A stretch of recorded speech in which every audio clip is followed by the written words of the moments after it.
पासून फरार निलेश चव्हाण 5 राज्यांमधून प्रवास करत नेपाळपर्यंत पोहोचला। फरार निलेश चव्हाणचा बसने प्रवास करतानाचा सीसीटीव्ही आता समोर आलाय। 21 मेला निलेश चव्हाण पुण्याला गेला, तिथून त्यानं मुंबई गाठली। मुंबईतून तो कर्जतला पोहोचला, मग रायगड आणि तिथून तो दिल्लीला गेला। दिल्लीतून निलेशनं उत्तर प्रदेशातलं गोरखपूर गाठलं, मग यूपीतलं सोनोली आणि त्यानंतर सोनोलीतून नेपाळमधलं भैरवा आणि मग भैरवातून काठमांडू। दरम्यान अगवणे कुटुंबाचा आणखी एक हावराटपणा आता समोर आलाय। वैष्णवीच्या लग्नात 1.5 लाखांचं रुखवत देण्यात आलेलं ही माहिती वडील अनिल कसपटेंनी सामाजिक कार्यकर्ते अंजली दमानिया यांना दिली आहे। शशांक अगवणेची मामी अर्थात जालिंदर सुपेकरांच्या बायकोनेच हे रुखवत बनवल्याचं कसपटेंनी म्हटलं।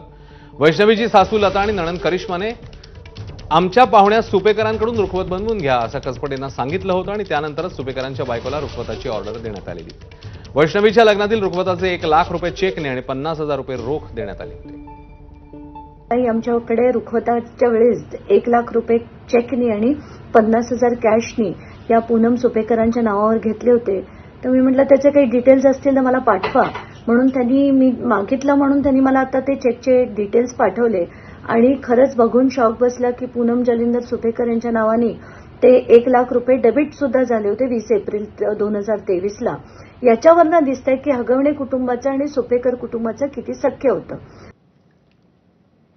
आणि आता दिवसभरातली आणखी एक चर्चेत राहिलेली बातमी, संघाचे भैया